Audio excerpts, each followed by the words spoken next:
arriving here and now. No past, no future. Thank you, Pascal.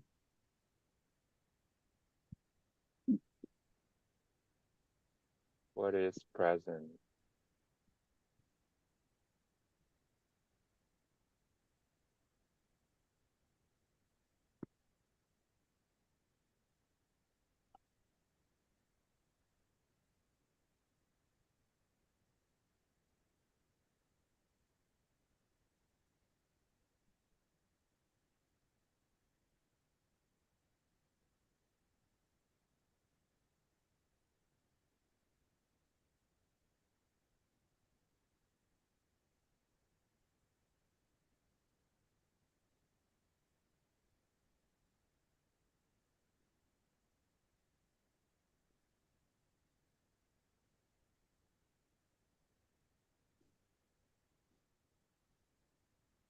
The theme this morning is comfortable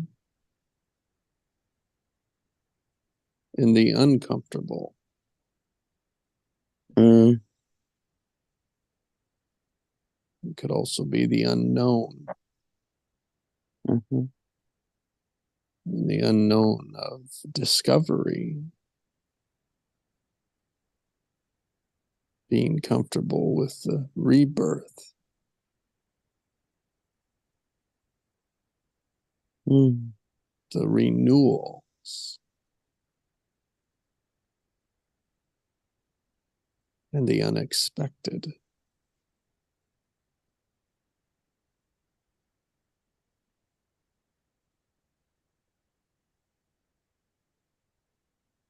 That is being aware of the present, like what's there, the thoughts, the emotions, the feelings of it.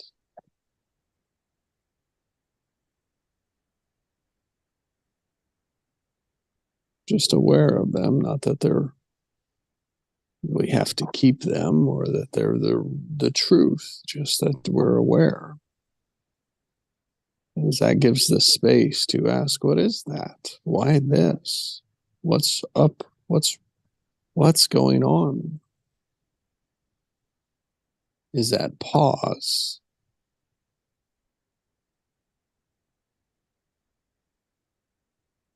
We don't like change. We don't like difference. We don't like those things. We don't like change typically.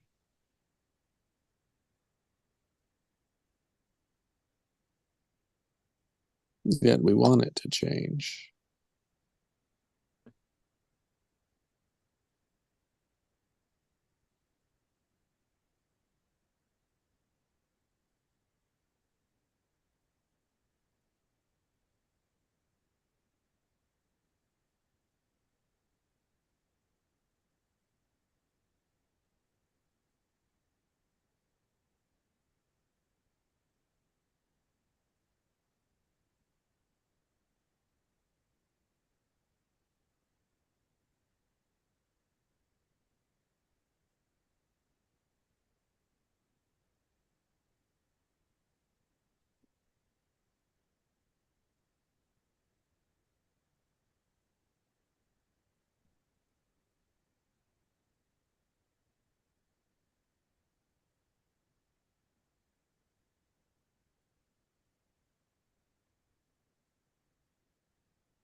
So I have a question. If there is a renewal, because I know renewal was talked about this morning, if there is a renewal, does one always have to let go? And if so, how much needs to be let go?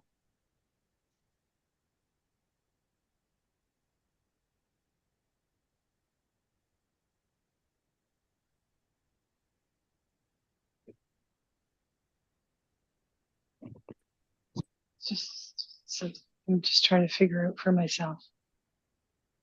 I'd say the emotional attachment needs to change with renewals, and that it becomes stronger to what you're moving towards than what it is for what you're leaving behind. I would think that would make it. Sorry, Mona, go. No, I'm sorry. I interrupted. I didn't mean to. I didn't know you were not done talking. That's okay. I think I made my point. You can go. I concur with what Allison said. And I think as far as the amount that somebody lets go is personal to each individual. And letting go to the extent that you can move completely forward without having an emotional reaction to whatever you're letting go of.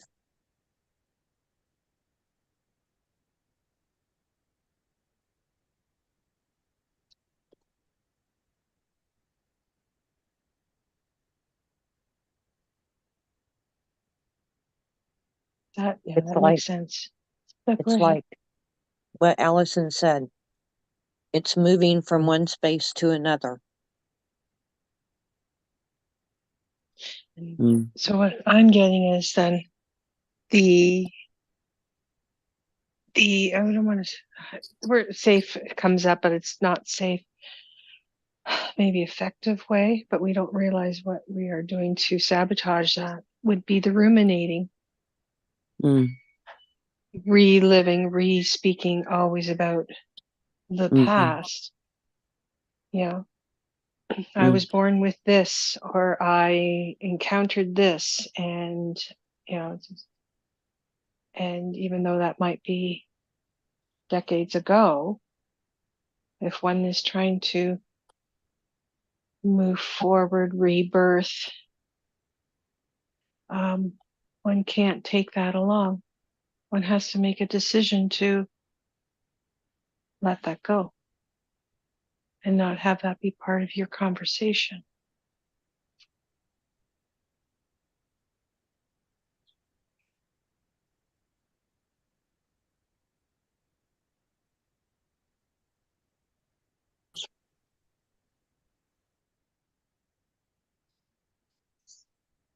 There's something else that came up for me, Annette, when Mona was talking, was that you can, for me, I would think that I can still hold the value of something without having the emotional attachment to it.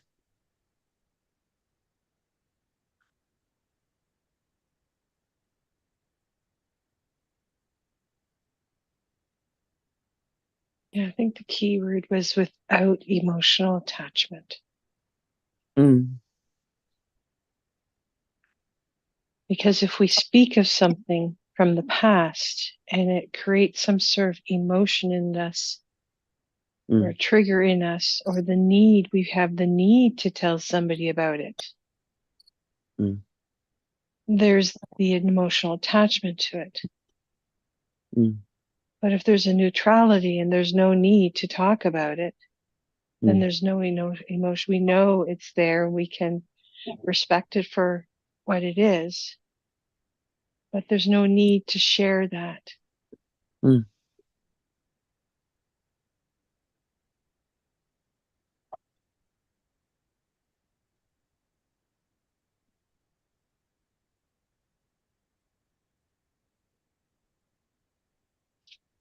And it always comes back to the intention. Mm. You know, what are we sharing it for? Are we sharing it? It's, and like, what are we sharing it for? Like when we're looking backwards, because a lot of times it's in this self-pity. It's for our pity party. We want people to join us, and we can share it as a lesson for someone else. Mm. As a relatability, as a connecting point. It And could also be, sorry, Jesse, I didn't mean to interrupt. Go ahead. no, go take it. I was going to say, it could also be a justification. This happened to me when I was a kid, or this happened to me when I was, a teenager. And that is why I am this way today. Again, it's part of the pity party, but if you want, I'm going to put quotes around that because I hate that word. But it's, again, it's that self-justification. Something that happened way long ago is why I am behaving this way today. Yep. Yep.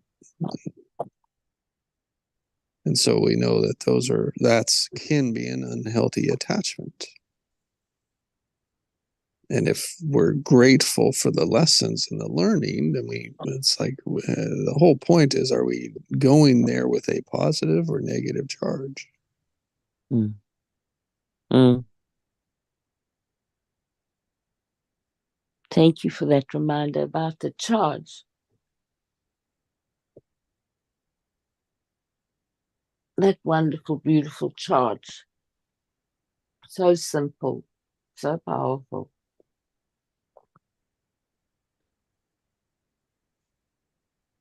Can I also was thinking, be a confirmation that you're just telling that's what happened. Not like you have any emotion towards it, positive or negative, just neutral, just an Exactly. experience. Yeah.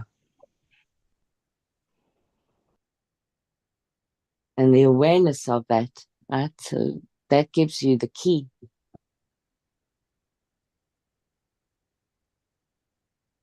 I was thinking that I'm choosing to move from surviving to thriving. So it's a matter of choice.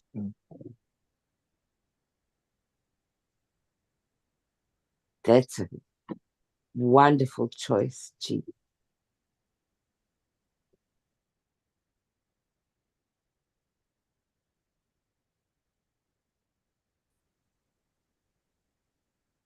And I think when we choose to change, we should remind ourselves of that.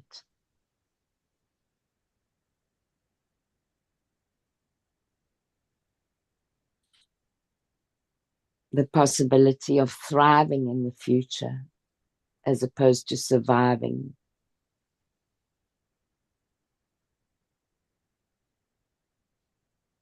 Yes.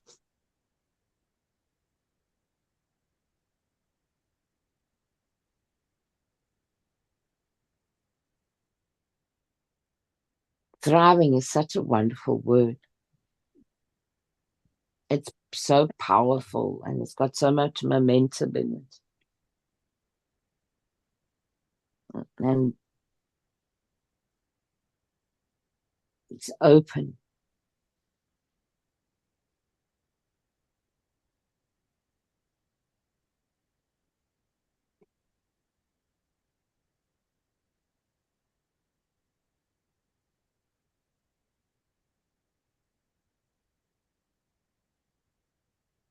And a lot of room between thriving and survival.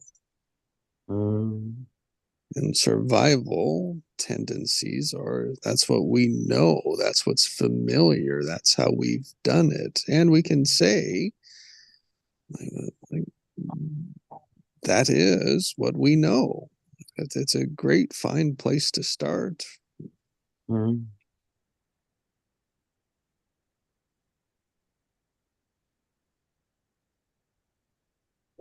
Because until the awareness is there to say that, we can be anywhere. We can trick ourselves into thinking we're anywhere. Mm. And that just takes away space. That's the point. It doesn't make any space.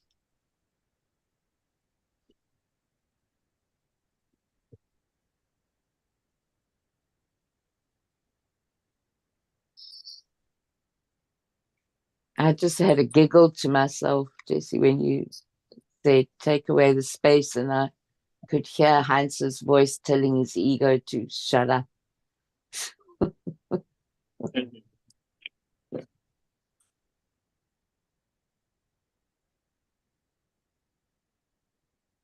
Yeah, when we know when it isn't that, when it not me, like I just all those ways, the knows, right? It just, or even, it just shuts any possibility off, chokes it out.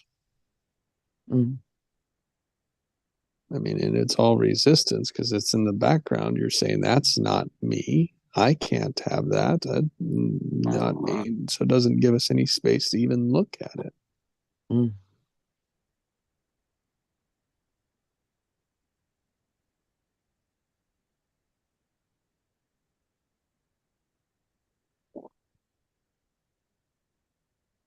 So circling back to you, Annette, to use charge instead of emotional attachment would be a better shortcut.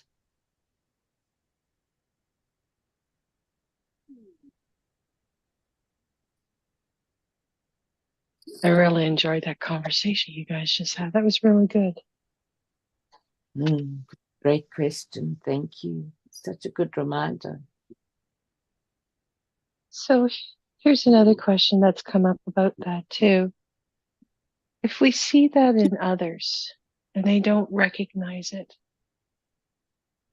how do we let them know? Depends on the relationship that you have with them.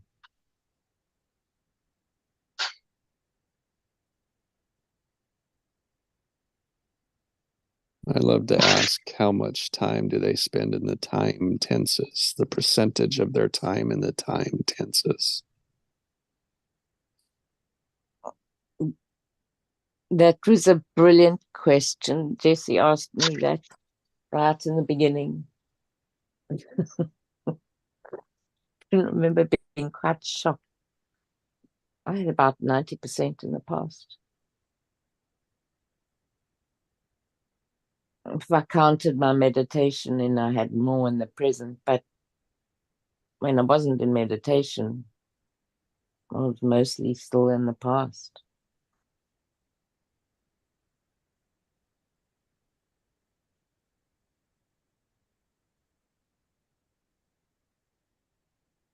Why do I find it beautiful? Is because people have their own awareness then, just in the question.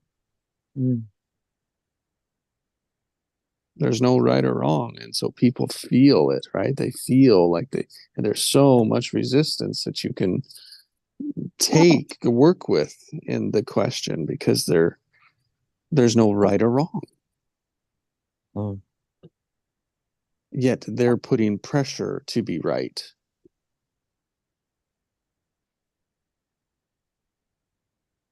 And they're observing and analyzing and looking at themselves, which opens the door. It's a practice of awareness. And so we can go right into that's being aware.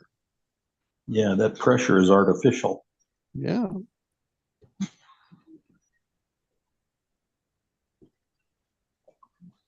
And yet the experience is comforting. Yes. Yes. And mostly people don't want to live it anymore, yet we are because we keep looking back at it. That's what people miss. We think it's how it is. It's like we think that's how we have to live and want new, but we can't ever have new because we're living in the past. Well, yeah, because that pattern is soothing in some way, right? And who's the crazy one here?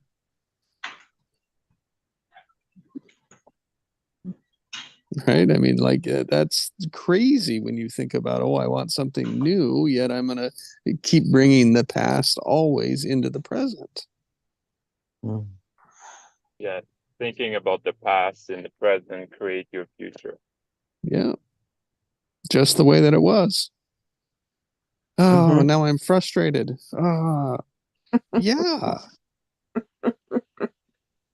If you looked at it, but see, like that perspective that someone feels, like we think that's the right way to do it. And so if we change our position and start looking forward, that's uncomfortable as hell. That's scary as hell. That's so much different. Oh, and then that's why that we can't have that. That's not the way it's supposed to be. And we love blaming things that we don't have because of other person. Right? Oh wow, I didn't get that because I'm just like my dad. Just like my mom.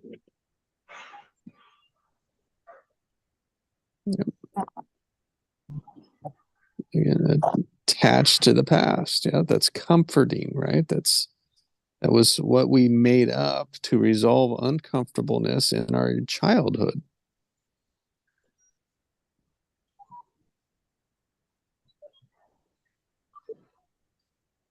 We didn't know enough about the world to create any more space at that time.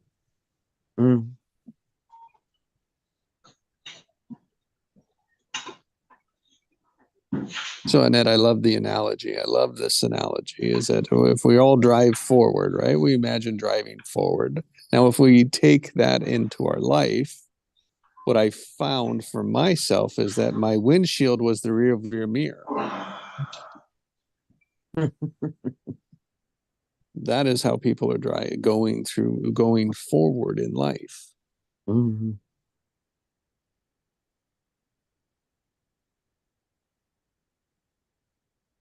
When you said that, all I saw was bug splatters on my windshield and realizing that happened yesterday. Yeah, but they're actually on the back window.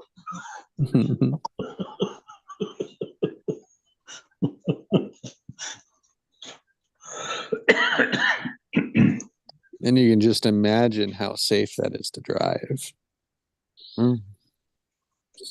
I do that all the time. I'm getting really good at it. So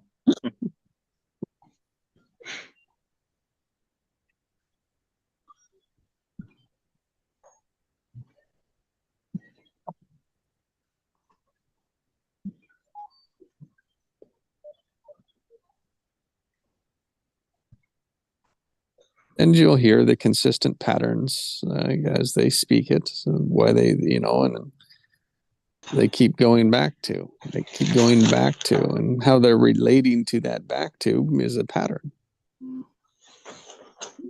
And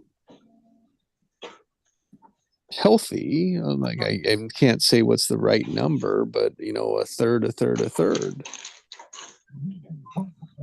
at a minimum.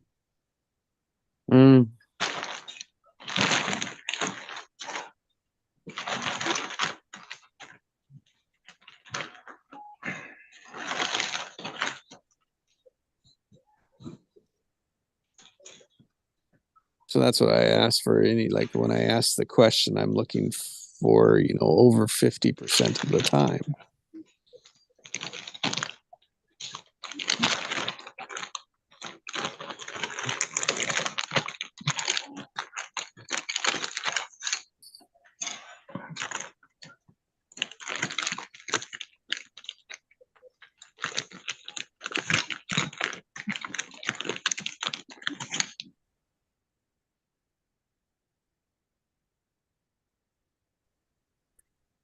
I've started wondering about the future. And the other day I thought to myself that I think my imagination is actually what I'm in rather than in the future.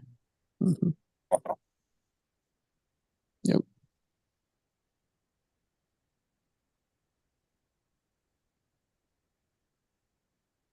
But we're actually only in the now. Yep. But how much of that do we allow our imagination to play, or ourselves to play in the space of the imagination?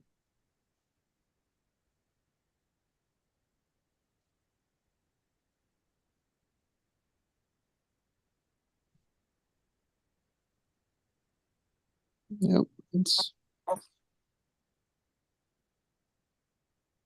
what could be. Mm.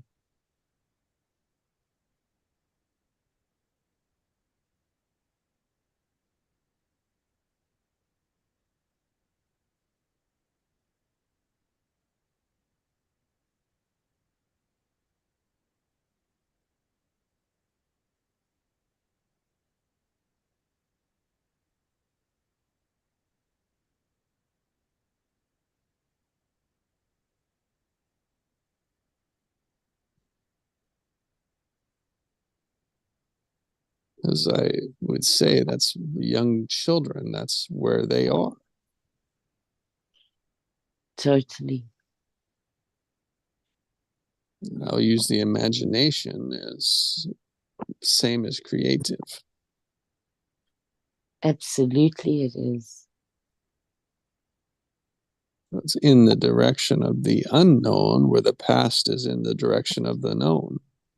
Mm. And that's not even true, because the past is just the point that we brought together. Mm. The experience that we said it was. Mm-hmm. The perspective of how it happened, what we did in it without any consideration to all the other ways it could be. Mm-hmm. And then how we carry that still. Mm-hmm. Oh, yeah, it's all how we related to it, how we attached to it, which is our perspective. And once we attach to it, we can't be wrong. Mm.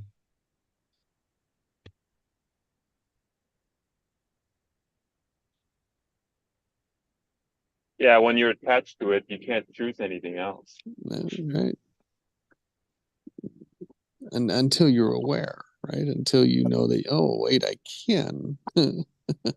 Which Mhm. then when you do that, you say, well, then that changes my past. It's like both ways, yes and no. Mm-hmm.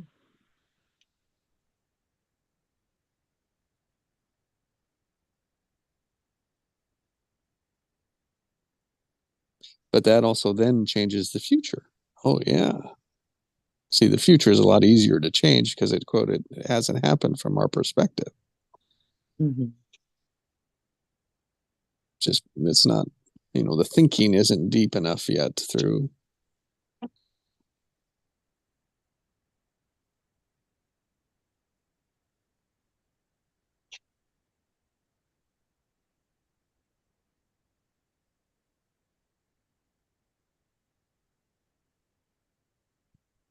That's why I love the word future memories.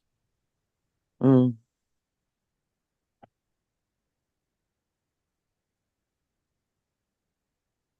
Just because of the correlation, just the crosswire. It's like memories. We only think of memories in the past.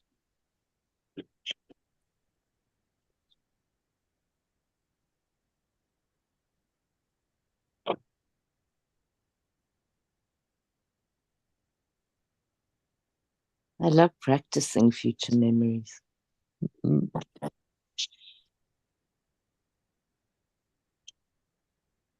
And to do that, we have to take what happened in the past and put it into the future. That is the imagination aspect of it, because then we create all the things around that. It's not it is a way a fixed point, yet we fill in the color all the way around it, which is the same thing we could do to a memory. Mm-hmm. And when we do, we free ourselves up from that. Stress relaxes, releases, flows away.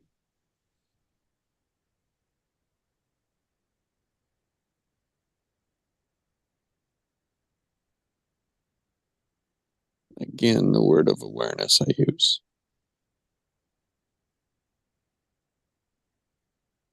That's where the power is.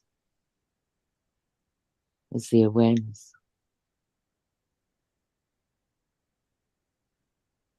I think so. I think it's the starting position. I also think, though, for me, awareness is the field.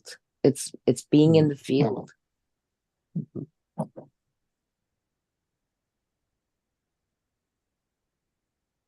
Even though, ironically, you're there to see something, you're in the unknown.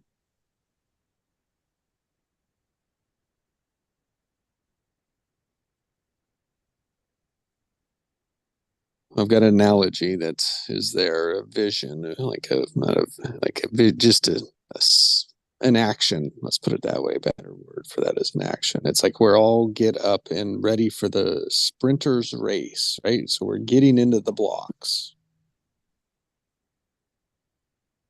And we're going to slow the time just before the gun goes, right? There's nothing from the past that you can change. Like you trained, you did, you ate, you prepared. There's nothing more you can do to prepare. Mm.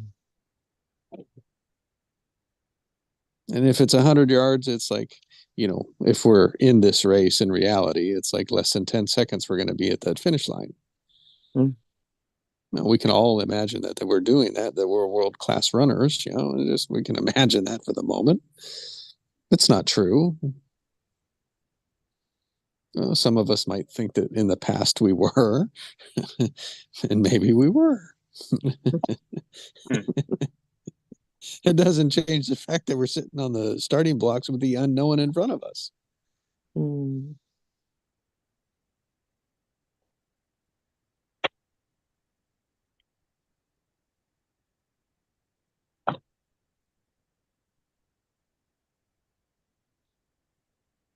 I had a giggle with it. It's just like then it's all you can only do your best in the next 10 seconds. Mm. Mm. Has nothing to do with anyone else. We just measure ourselves against them, which then changes the time between that finish line. So the finish line and the next starting block, that's the opportunity. That's the learning. That's the lesson. Yes.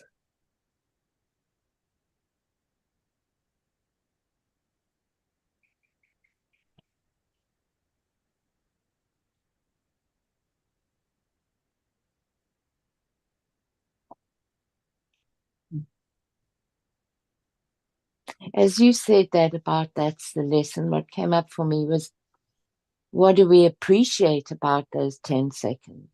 Hmm.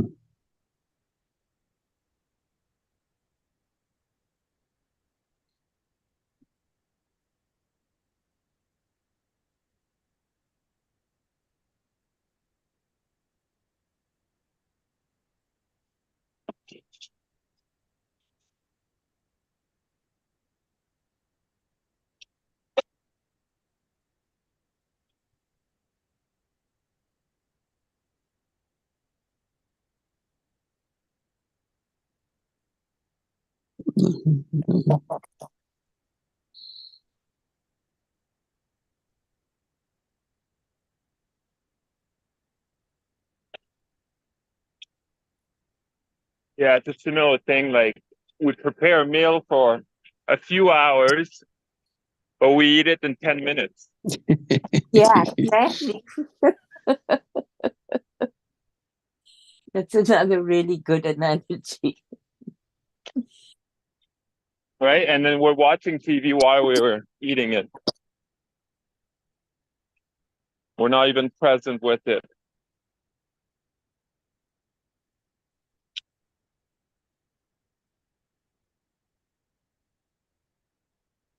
So I'm sure we all done that. Like you eat and then like you do something else while you're doing it, and then you're like, I don't even know if it was good or not.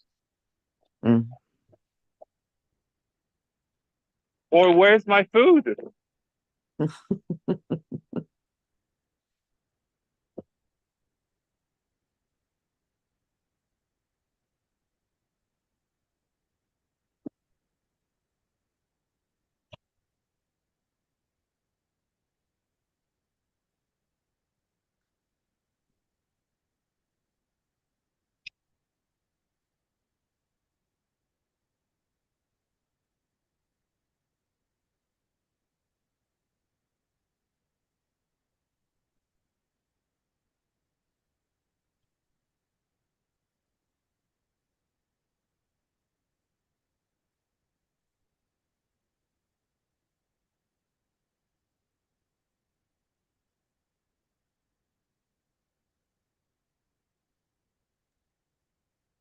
Well, I just want to say thank you very much, Jesse. It's been a great morning.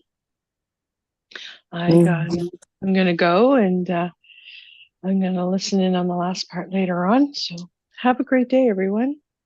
Thank you, Annette. Have a great day, Annette. Bye, Annette. Bye-bye. Bye, Annette. Bye, Annette.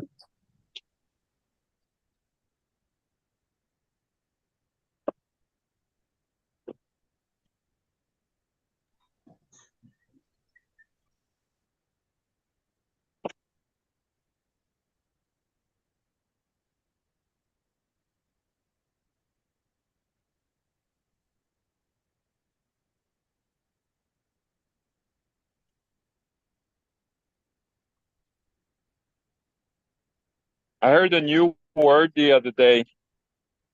Well, an add-on.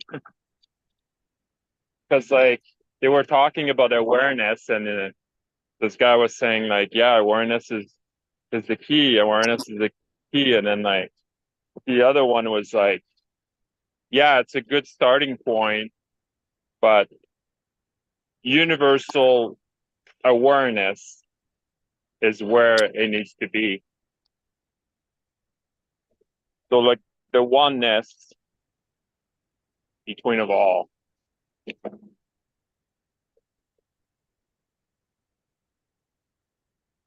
Know that anything you do affect everybody else.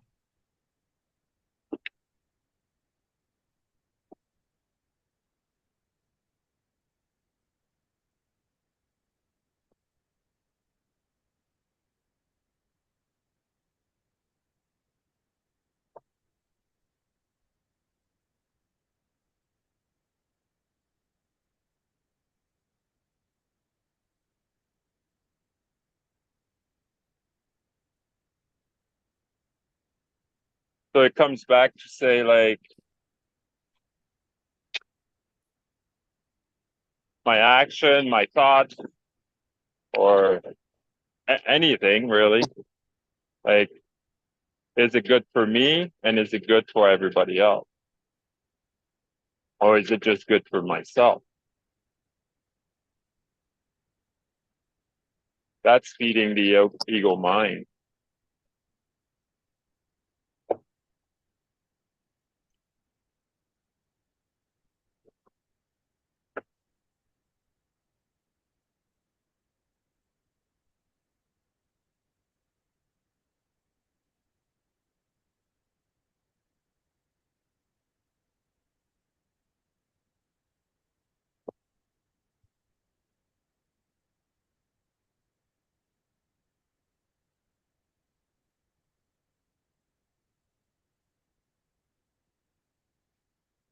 You know, Pascal, what that brings to me is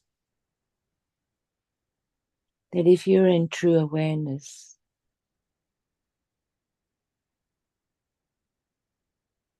it just is that you impact on everybody. So I'm kind of catching myself out now in terms of how I'm saying things. Let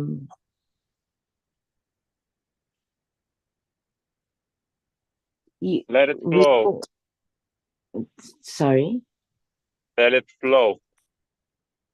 Oh, we all remember that the most power we have is is over our own energy. Yes. And so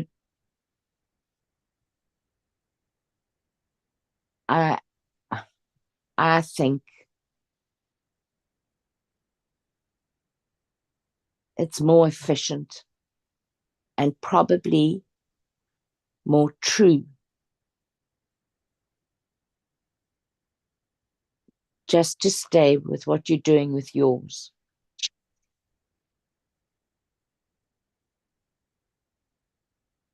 Because the rest takes care of it. The universe takes care of it.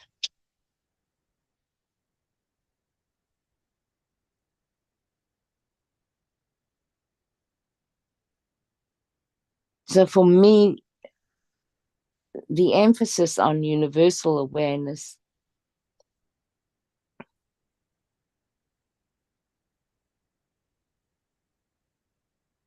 is perhaps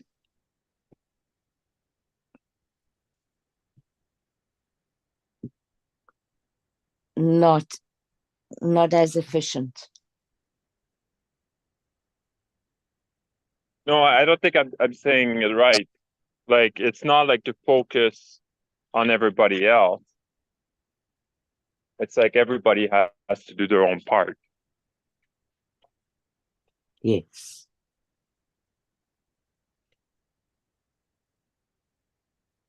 Yes. Okay. Thanks for that clarification.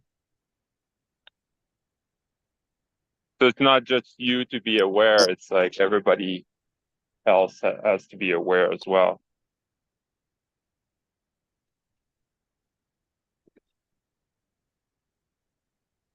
Mm. But being aware, like you're shining lights. So you're helping someone else to be aware of themselves too. Yes. But not by convincing them. Exactly. Just by leading by example. Exactly.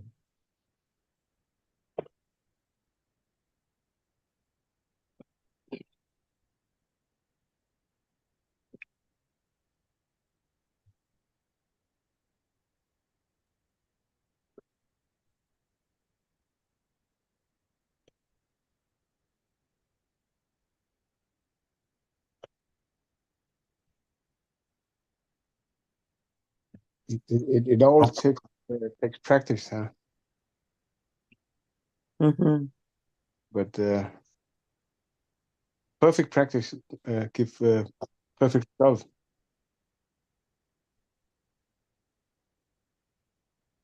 It is how we practice, I would say.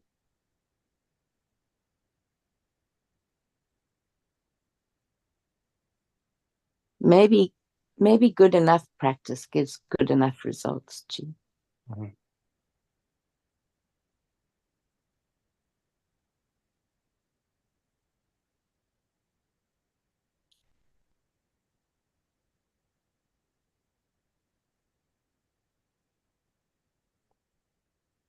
Right. I know precision is often needed.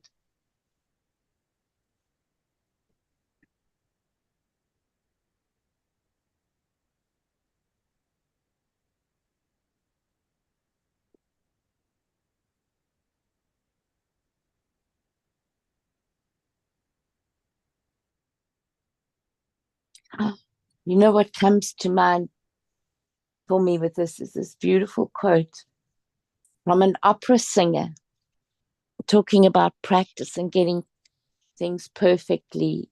And you know what I was thinking about when you were talking. So this journalist was interviewing a soprano, and the soprano said, everybody knows that when you sing the high C in a performance or a practice, there's a point at which you stop singing and the angels take over.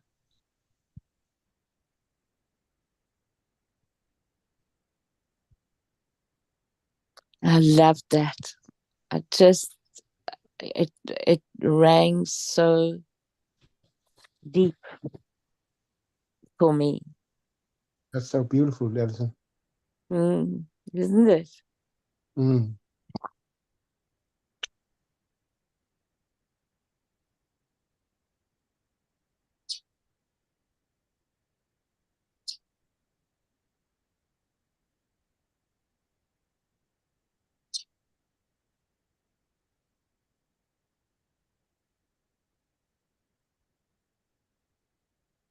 Well, I've had some beautiful reminders of very powerful moments in my life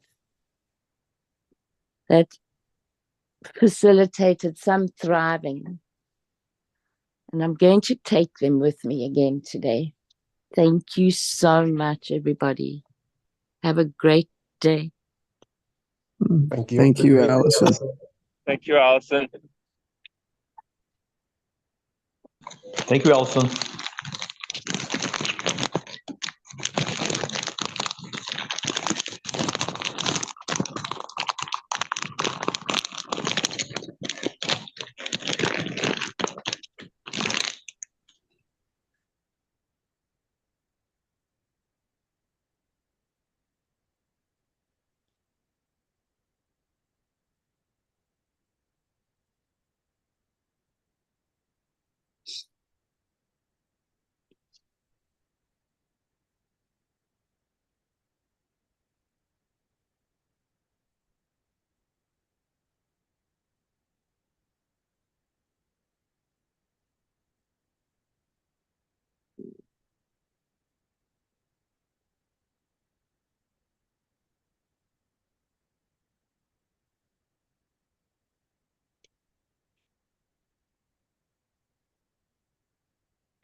I was just thinking about the perfect practice. It's like, it's like, what if I had perfect practice, what would I do?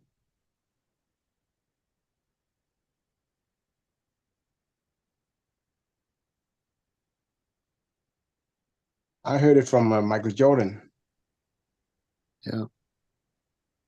That he takes focus in the practice. Yeah.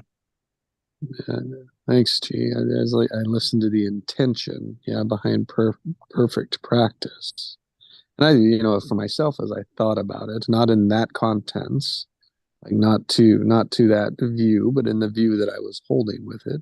It's like I think I'd get bored with it. That hits me as old, heavy energy. Yeah, you're caught up in the doing. So it's like,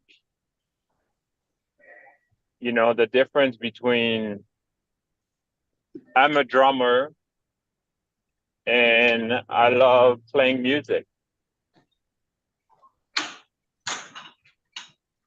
One has a responsibility and one doesn't. One is like free flowing, and the other one is caught up in that role.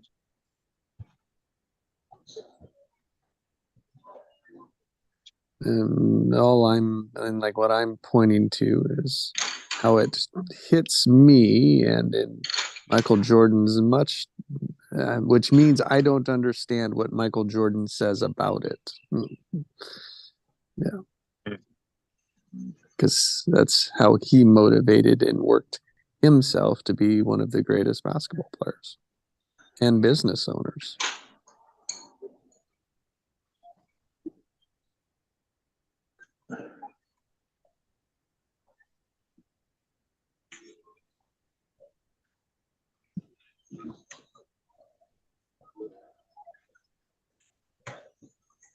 And we all practice something. So I think we can take something from it and notice where we are.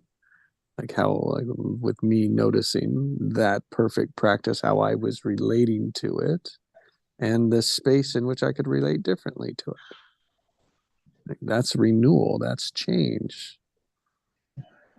And in a way, it's a universal awareness, Pascal. It's like accepting and allowing others to have theirs. And what matters is my alignment to the universal awareness. My alignment to awareness.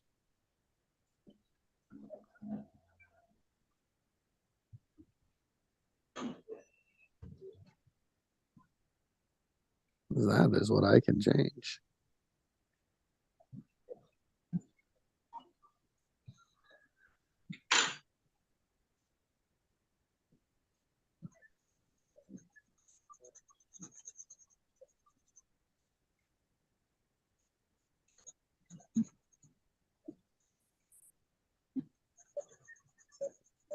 And I mean, even in that, perfect practice has to evolve. Like a practice is always improving, right? So it's like, yes. I think of my son as he goes through gymnastics. It's like a perfect practice. That means he's ready for new skills. It's like, oh, next one, next one, next one. Yeah. It is practicing with the intention. Yeah. Yeah. And it's like focusing without framing. It's useless. That's right. Yeah. Having that end in mind, that finish line.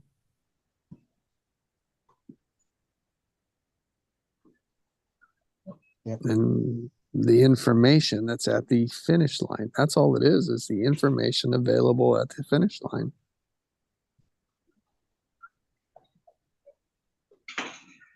And what you do with the finish is whether you're taking it forward to the next race and changing the practice between the end of that race and the beginning of the next race, or if you're in the past looking at what you could have or should have practiced differently.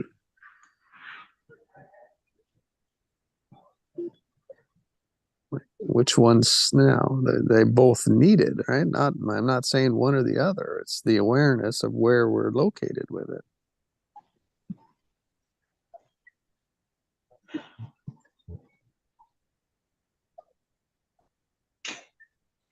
And in that, to point out the extremes is the best way to draw the comparison, draw the contrast.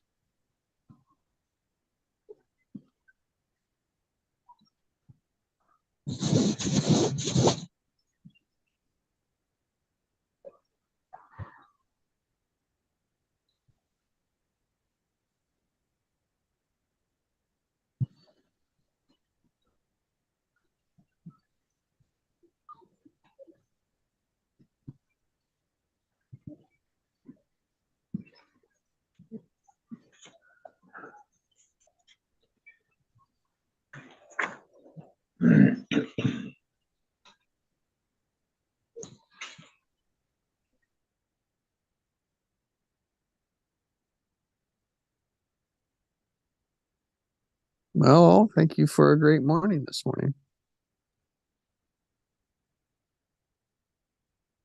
You all have a blessed day.